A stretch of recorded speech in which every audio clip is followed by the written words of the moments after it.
제가 지난주에 말씀드린 것처럼 로마서 9장에서 11장은 사도 바울이 하나님의 놀라운 구원을 깨닫고 특별히 이스라엘과 이방인의 관계 가운데 하나님의 놀라운 구원 계획을 깨닫고 이렇게 삽입한 그런 대목입니다.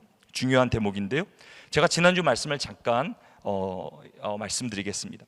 사도 바울이 누구였습니까? 사도 바울은 이스라엘 중에 이스라엘, 자신도 자부했던 이스라엘, 가장 참 이스라엘이었습니다. 그리고 하나님이 택하신 선민이라는 그런 자부심을 가지고 살았습니다.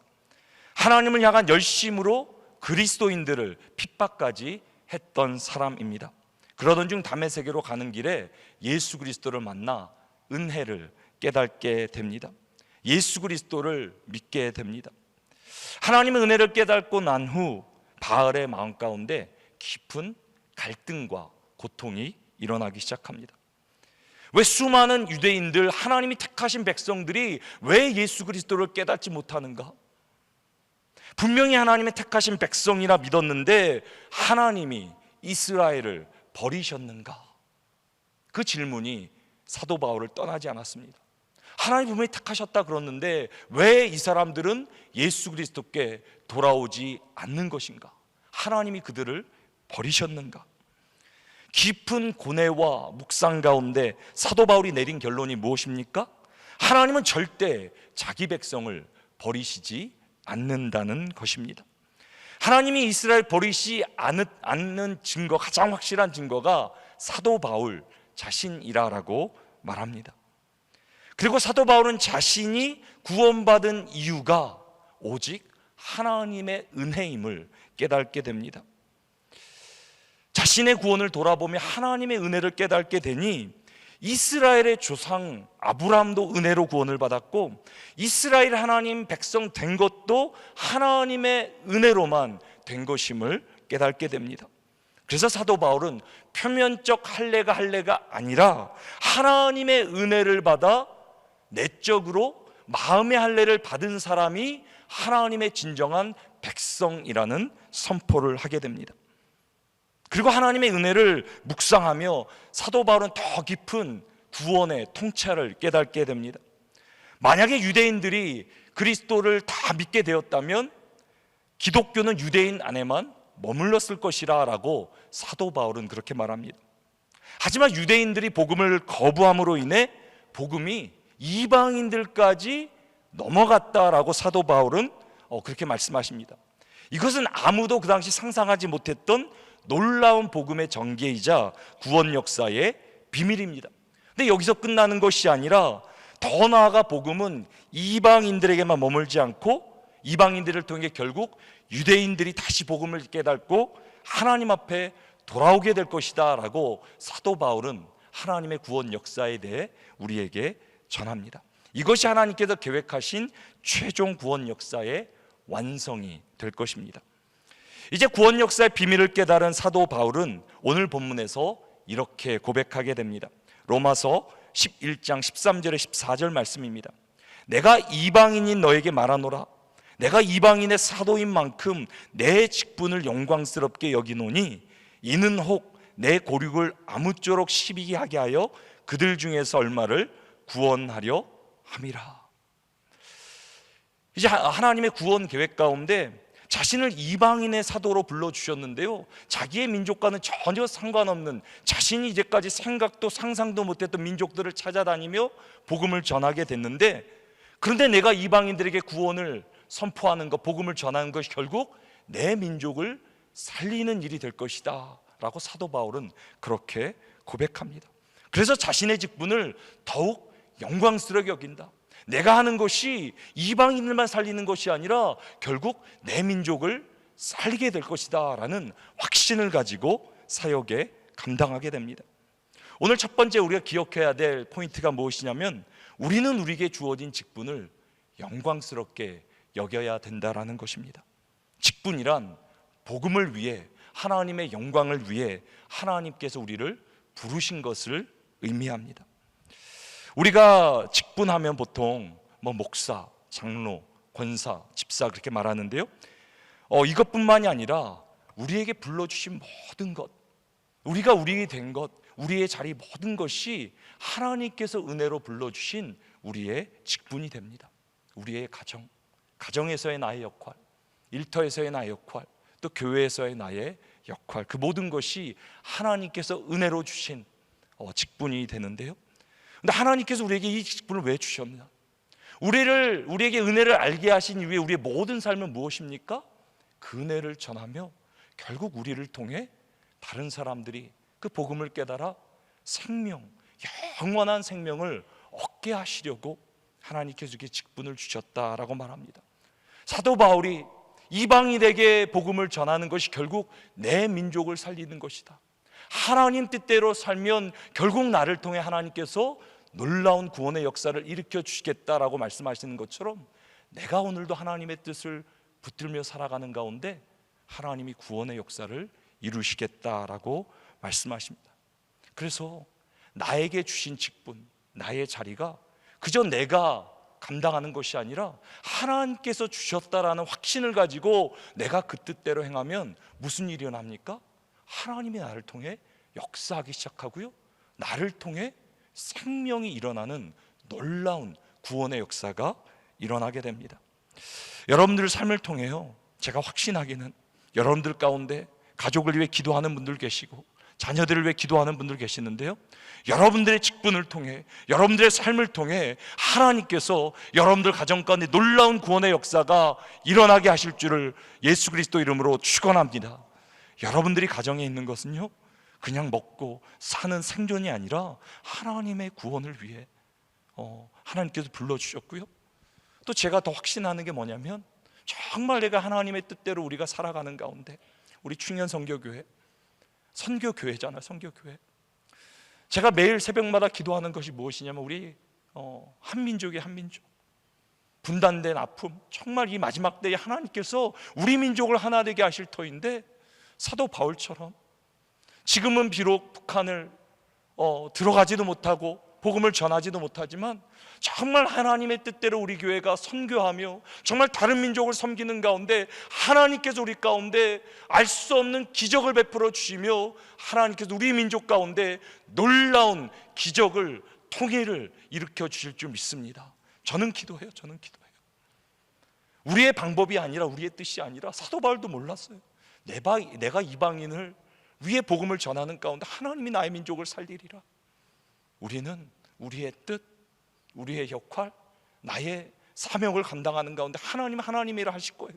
우리가 알지 못하는 방법으로 놀랍게 우리를 통해 역사하시되, 제가 확신하는 것은 하나님께서 우리 한반도 정말 지금은 아픔 가운데, 상처 가운데, 분단 가운데 있지만 우리 민족을 하나 되게 하셔서 이 마지막 때에 하나님께서 놀랍게 정말 온 민족이, 열방이 하나님께 돌아오는 일에 우리 한민족을 반드시 사용하실 줄 믿습니다. 그래서 우리는 기도해야 돼요. 그리고 우리에게 주신 그 직분, 그것이 작은 것일지라도 하나님의 뜻으로 깨달아 우리가 순종하며 나가는 가운데 하나님이 하시는 거예요. 하나님.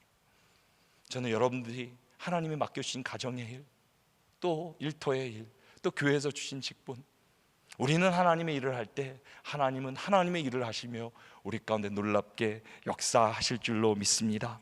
제가 기도하는 게 있어요. 우리가 하는 직분은요, 우리가 사는 직분이야. 우리는 세상을 살리는 직분을 주셨기에 저는 우리 믿는 사람들이 세상에서 더 잘 살아야 된다고 믿는 사람이에요. 그래서 우리 가운데 주신 하나님의 말씀이 무엇입니까? 베드로전서 3장 15절 말씀 우리 같이 한번 읽어보겠습니다. 너희 마음에 그리스도를 주로 삼아 거룩하게 하고 너희 속에 있는 소망에 관한 이유를 묻는 자들에게는 대답할 것을 항상 준비하되 온유와 두려움으로 하고. 저는 세상 사람들이 여러분들을 보면서 저 사람은 뭐가 그렇게 좋길래 날마다 기쁨 충만한가? 아니, 저 정도 힘들면 좌절되고 넘어지고 무너져야 되는데 저 사람 안에 무엇이 있길래 저 사람은 그렇게 기쁨으로 찬양하며 예배하며 나아가는가? 세상 사람들이 궁금해서 우리를 물을 때 우리가 예수 그리스도 때문에, 주님이 나를 사랑하시고 나를 살려주시고 우리에겐 영원한 천국의 소망이기 때문에 내 삶이 충만합니다. 내 기쁨이 충만합니다. 우리가 세상 가운데 보여줄 수 있는 우리의 삶이 복음의 증거로 살아가기를 주님의 이름으로 축원합니다. 우리를 통해 오늘도 우리가 기도하는 가운데 우리의 가족들이, 우리의 민족이 열방이 돌아오게 될 것입니다. 왜? 하나님께서 우리를 그 일을 위해 부르셨기 때문입니다. 이제 사도 바울은 이스라엘과 이방인들을 통해 이루어지는 이제 구원 역사를 조금 더 구체적으로 이렇게 말해주는데요, 구원 역사를 통해 이스라엘과 이방인의 관계를 통해 중요한 신앙 원리 한 가지를 우리에게 알려줍니다. 17절 말씀입니다. 또 한 가지가 얼마가 꺾이었는데 돌 감람나무인 내가 그들 중에 접붙임이 되어 참 감람나무 뿌리의 진액을 함께 받는 자가 되었은즉. 이제 17절에는 두 가지 종류의 감람나무가 나옵니다. 감람나무는 올리브 트리, 이제 올리브 나무가 되는데요, 돌 감람나무란 이렇게 돌같이 딱딱한 게 아니라 야생종, 야생에 살아가는 그런 이제 감람나무를 말하고요, 참 감람나무는 사람들이 재배해서 키우는 이렇게 종류를 말합니다.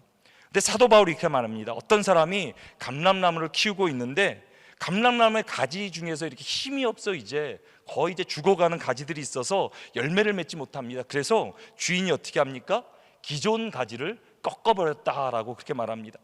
그리고 이제 야생에서 자라는 감람나무, 아무도 돌아보지 않고 보살펴주지 않는 야생에 있는 감람나무의 어린 가지를 잘라서 자신이 키우는 감람나무에 접붙임을 했다. 그래서 나무를 다시 되살렸다. 이렇게 어린 가지를 꺾어다가 이렇게 붙임을 이렇게 접붙였다.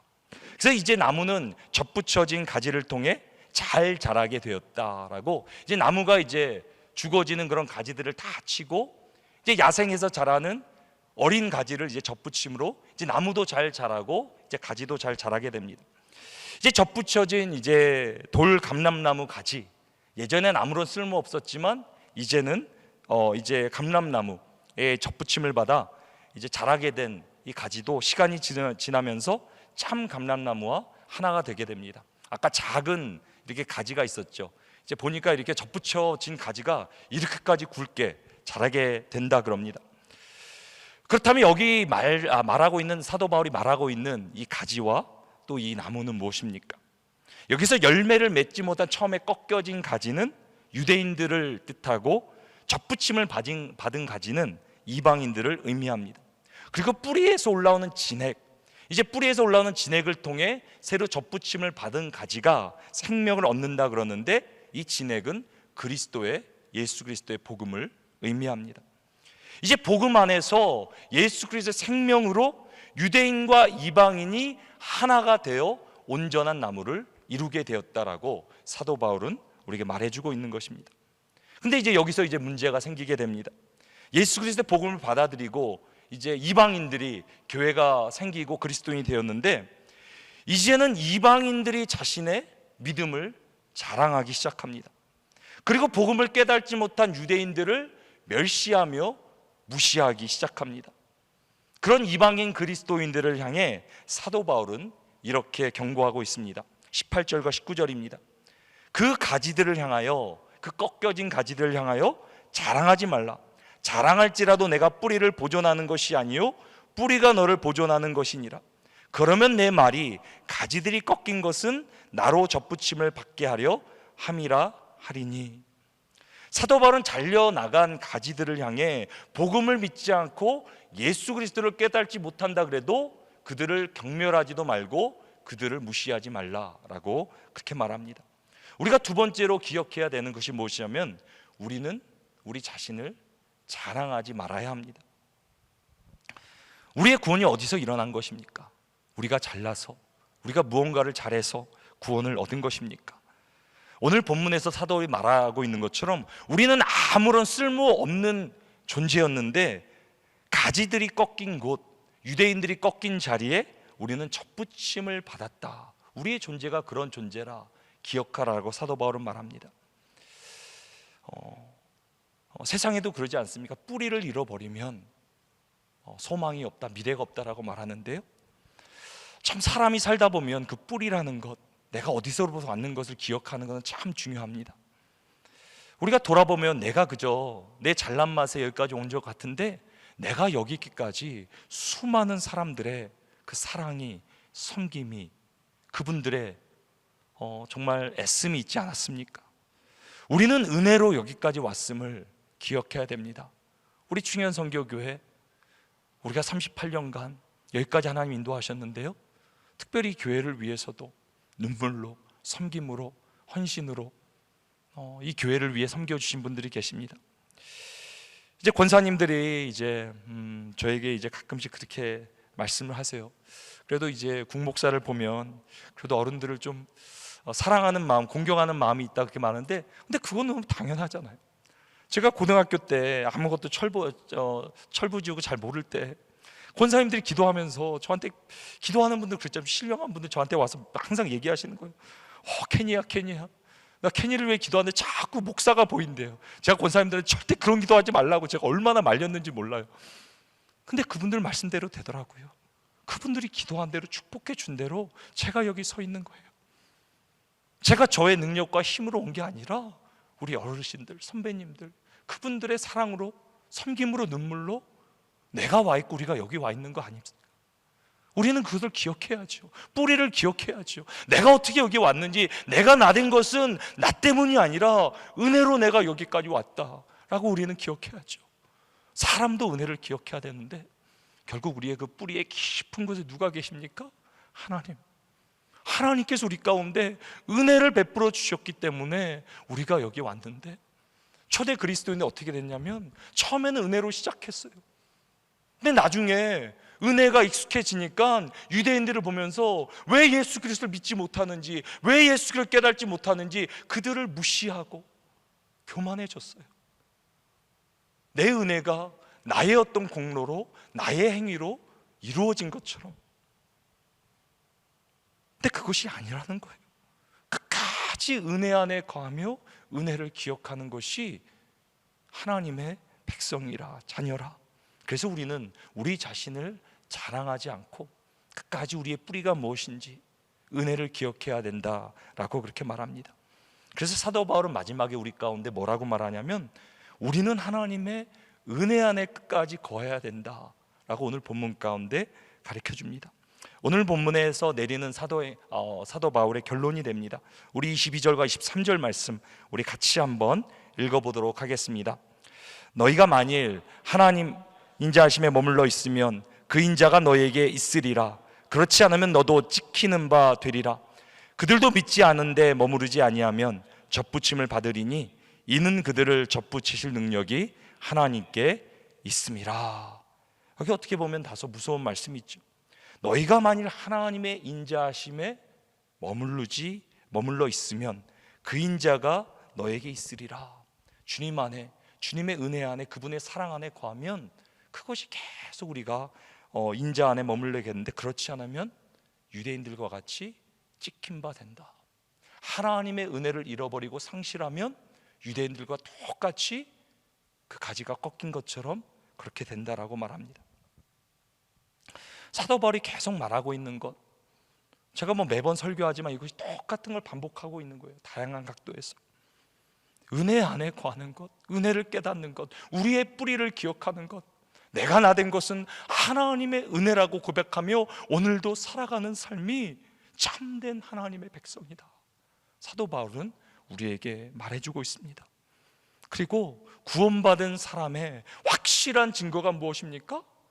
아무리 힘들고 흔들려도요, 구원받은 백성 자녀는 반드시 하나님의 은혜로 돌아오더라고요. 아무리 힘들고 때로 흔들려도요, 결국 그 은혜 붙잡고 일어나더라고요. 그것이 바로 은혜의 사람이라 성경은 우리에게 말하고 있습니다. 더 나아가 사도 바울이 뭐라고 말합니까? 아무런 소망 없던 돌 감람나무 가지 이방인들이 은혜 안에 돌아온 것처럼 이제 유대인들도 은혜 가운데 하나님의 구원으로 돌아올 것이다 라고 그렇게 말씀을 맺게 됩니다. 그래서 결론은 하나님의 은혜, 하나님의 은혜, 나의 나된 것은 하나님의 은혜, 그것밖에 없다라고 말합니다. 예수님은 요한복음 15장에서 비슷한 말씀하시죠. 나는 포도나무라, 그리고 저희를 가지라 말하면서 예수 그리스도 안에 있으면 우리가 생명을 누리며 열매를 맺게 될 것이라, 무엇이든 구하라, 그러면 주실 것이라 놀라운 약속을 주십니다. 정말 우리가 이 땅을 살아가는 가운데 세상을 거하는 것이 아니라, 세상을 의지하는 것이 아니라 하나님의 은혜를 붙들고 그분 안에 거함으로 그분의 생명으로 충만해지고 정말 그분의 열매로 이 땅 가운데 살아가기를 소망합니다. 우리 그것을 우리 생각하며 우리 예수 그리스도의 약속을 기억하며 우리 요한복음 15장 7절과 8절 말씀 우리 같이 한번 읽어보도록 하겠습니다. 같이 읽겠습니다. 너희가 내 안에 거하고 내 말이 너희 안에 거하면 무엇이든지 원하는 대로 구하라. 그리하면 이루리라. 너희가 열매를 많이 맺으면 내 아버지께서 영광을 받으실 것이요 너희는 내 제자가 되리라. 아멘. 우리 된 것은, 우리 충현 선교회까지 여기까지 온 것은 오직 하나님의 은혜인 줄 믿으시기 바랍니다. 그리고 우리가 그 은혜 안에 거할 때 주님 말씀하십니다. 어떤 거든지 구하라. 어떤 거든지 구하라. 너희가 내 안에 거하고 무엇이든지 원하는 대로 구하라. 그리하면 이루리라. 저는 충현 선교교회 모든 성도들이 오늘도 주님의 은혜를 기억하고 그분의 사랑 안에 은혜 안에 거해 주님이 주시는 모든 열매 충만함으로 우리 하나님께만 영광이 되는 우리 모두가 되기를 주님의 이름으로 축원합니다.